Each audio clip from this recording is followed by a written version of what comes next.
Olá, irmãos. Saúdo cada um de vocês com a graça e a paz de nosso Senhor Jesus Cristo. Amém? O meu nome é Miriam Anita. Eu estou aqui com a única missão de dizer para os irmãos aquilo que eu entendi de um texto chamado Escolhas. Esse texto está no Manancial, que é uma publicação de meditações diárias da União Feminina Missionária Batista do Brasil. Então, eu não escrevi o texto, eu só vou dizer para os irmãos aquilo que eu entendi. Amém? Vamos iniciar orando? Paizinho, nós te agradecemos o privilégio de estarmos aqui. Pedimos que tu estejas conosco nessa nossa pequena reflexão, que ela possa mudar nossos comportamentos, que possamos ser melhores. Te agradecemos por tudo e pedimos perdão dos nossos pecados. Em Cristo Jesus. Amém. Bom, irmãos, então o texto bíblico escolhido para a nossa meditação de hoje é Ruth, capítulo 1, versículo de 1 a 18, tá bom? Então, vamos lá.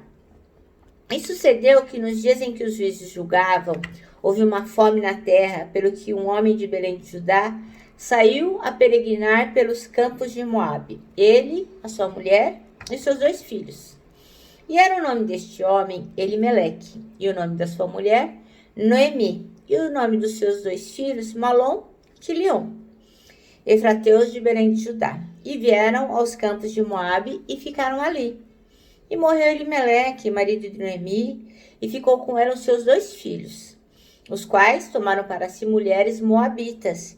E era o nome de uma órfã e o nome da outra Ruth. Ficaram ali quase 10 anos. E morreram também ambos, Malom e Quilion, ficando assim esta mulher desamparada dos seus 2 filhos e do seu marido. Então ela se levantou com as suas noras e voltou dos campos de Moabe, porquanto na terra de Moabe ouviu que o Senhor tinha visitado o seu povo, dando-lhe pão. Pelo que saiu do lugar onde estivera e as 2 noras com ela, indo elas caminhando para voltarem para a terra de Judá.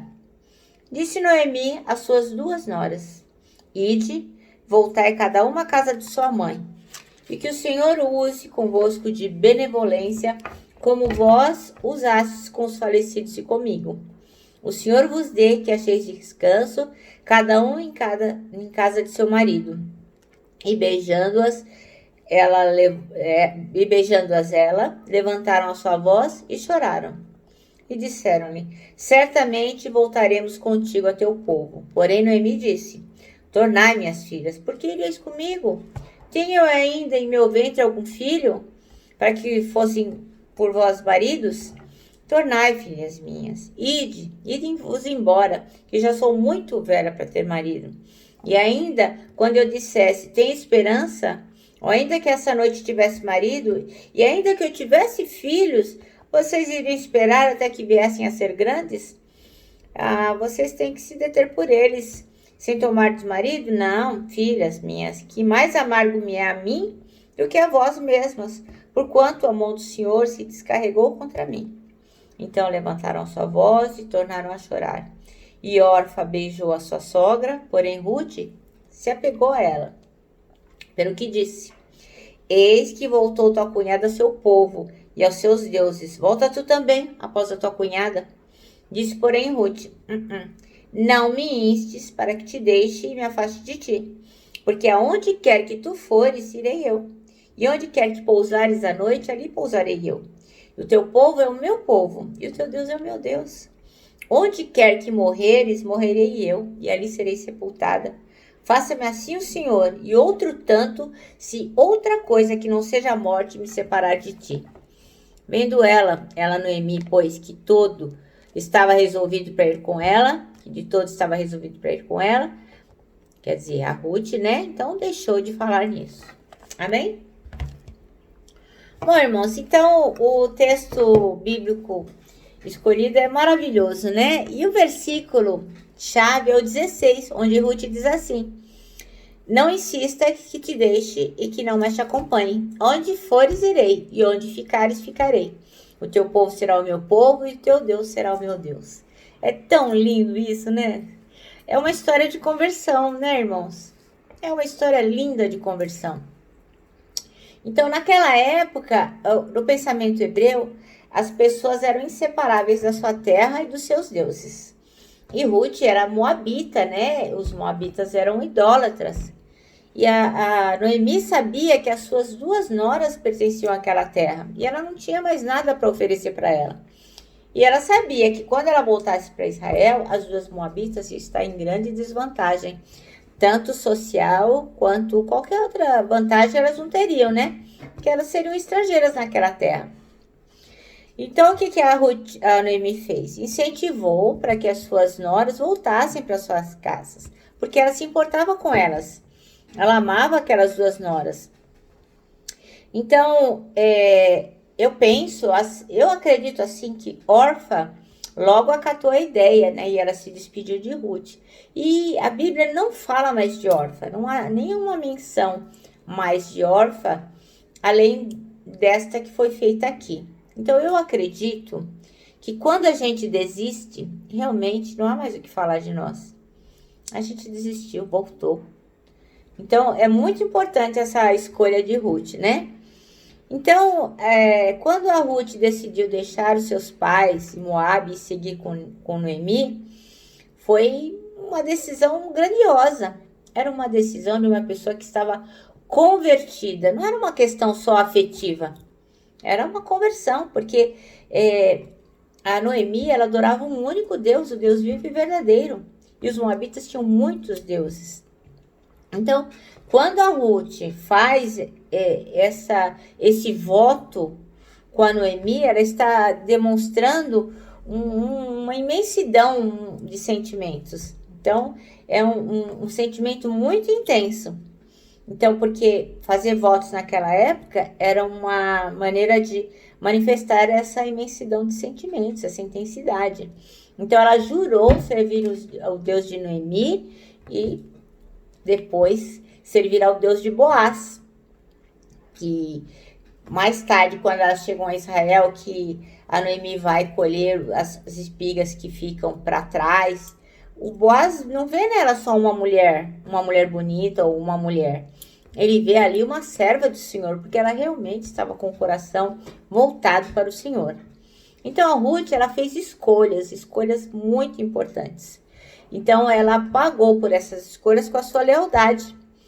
Uma lealdade que ela declarou a Noemi e a Deus. Então, as suas atitudes atribuíram valores não só à vida da sua sogra, porque quando Noemi abençoou a vida da sua sogra, quando ela honrou a vida da sua sogra, quando ela colocou o seu coração nos projetos da sua sogra, ela também foi abençoada, foi honrada e os seus projetos também foram abençoados. Então, os recursos que Noemi tinha, tanto internos quanto externos, que ela colocou à disposição de Noemi, eles foram utilizados para transformar e honrar a própria vida dela, né? Ela foi reconhecida e honrada. Então, o resultado dessa corajosa decisão de Ruth teve benefícios pessoais para ela naquela época e tem benefícios pessoais para nós hoje. Nós fomos beneficiados por essa escolha, imensamente beneficiados, já que a gente tem como referência o rei Davi, né, que nada mais era do que o bisneto de Ruth e de onde Jesus Cristo descendeu, né, para vir ao mundo. Então, Davi era um homem segundo o coração de Deus. Existem muitas porções na Bíblia que nos abençoam, nos orientam e enchem o nosso coração de alegria.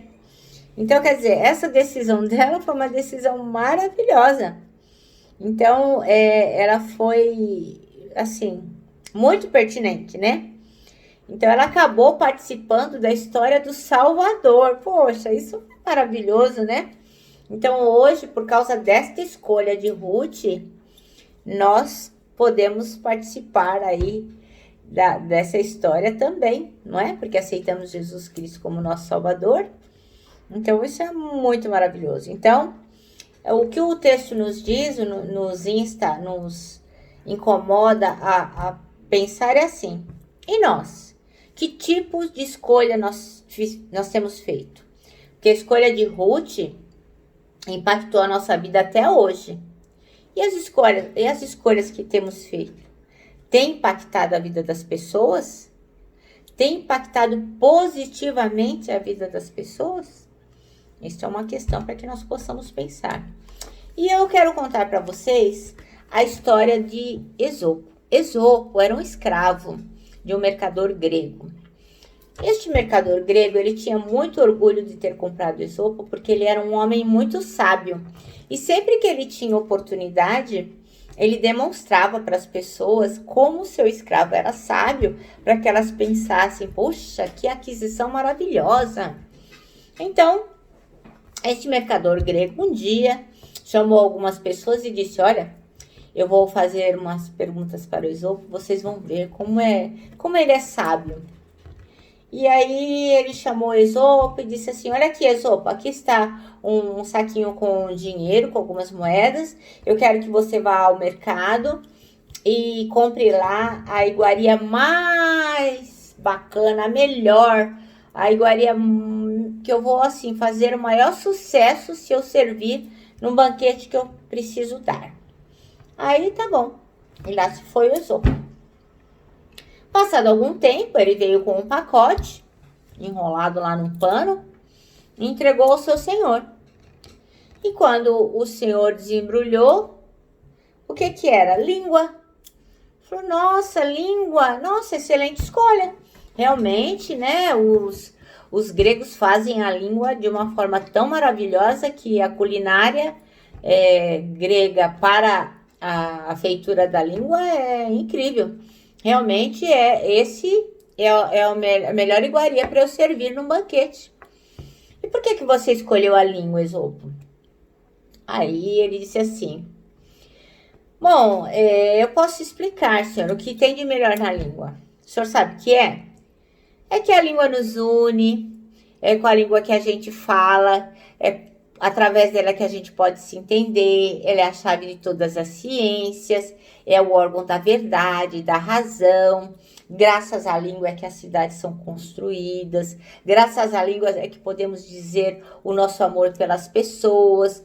A língua é o órgão do carinho, da ternura, do amor, da compreensão. A língua que nos torna eternos, é que faz com que os versos sejam ditos dos grandes poetas, as ideias dos grandes escritores. Com a língua a gente ensina, persuade, instrui, ora, se explica, canta, descreve, se elogia, se demonstra, se afirma. A língua é apenas o máximo. Com a língua a gente diz mãe. Com a língua a gente diz Deus. Nossa, com a língua a gente pode dizer sim. Então, com a língua a gente diz eu te amo. Então, o que pode haver melhor do que a língua para se servir num banquete? Ai, aquele mercador, então, ficou, assim, muito entusiasmado com a resposta dele. Ele falou, nossa, você está de parabéns. Bom, agora eu vou te dar outro saco de dinheiro e eu quero que você volte lá com essas moedas e traga para mim o que houver de pior, segundo essa sabedoria, para eu servir no banquete. E mais uma vez, lá se foi Esopo, voltou para o mercado e quando ele voltou, ele trouxe um prato coberto por um pano e o mercador recebeu ele com um sorriso e falou, o que será que tem aí, né?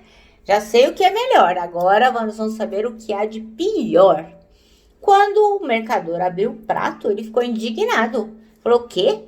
Língua outra vez? Não, você já não disse que a língua era o que tinha de melhor? Você quer ser açoitado? Quer me fazer vergonha na frente de todos os meus amigos aqui? Aí o Esopo falou, não, eu posso explicar. Sabe por que a língua é o pior que existe no mundo para se servir? Porque é a fonte de toda intriga, é o início de todos os processos, a mãe de toda discussão, é a língua que separa a humanidade, que divide os povos, é a língua que usam os maus políticos para enganar as pessoas com falas mentirosas, com falsas promessas, é a língua que usa os vigaristas querendo trapacear, a língua é órgão da mentira, da discórdia, dos desentendimentos, das guerras, da exploração. A língua que mente, que esconde, que engana, que explora, que blasfema, que insulta. se acovarda, mendiga, xinga, bajula, destrói, calunia, que vende, que seduz, que corrompe. Com a língua dizemos morre, com a língua dizemos canalha e com a língua dizemos demônio. Então, com a língua a gente diz eu te odeio. Então, aí está, Senhor, porque a língua é a pior de todas as coisas. Então, irmãos, o que Esopo quis dizer é exatamente isso. Nós fazemos as nossas escolhas. Aquilo que nós escolhermos vai impactar de forma positiva ou de forma negativa. Então, se usarmos a língua de forma positiva, teremos um resultado. Se usarmos a língua de forma negativa, teremos outro resultado. Então, é sempre uma questão de escolha. Ruth fez a escolha certa, de forma que abençoou nossas vidas até hoje. E você, irmão, como é que tem feito as suas escolhas? O nosso manancial termina assim, ó. Suas boas escolhas refletem o seu Deus. Bom, irmãos, eu me despeço aqui com um abraço fraterno. O meu abraço de ursa.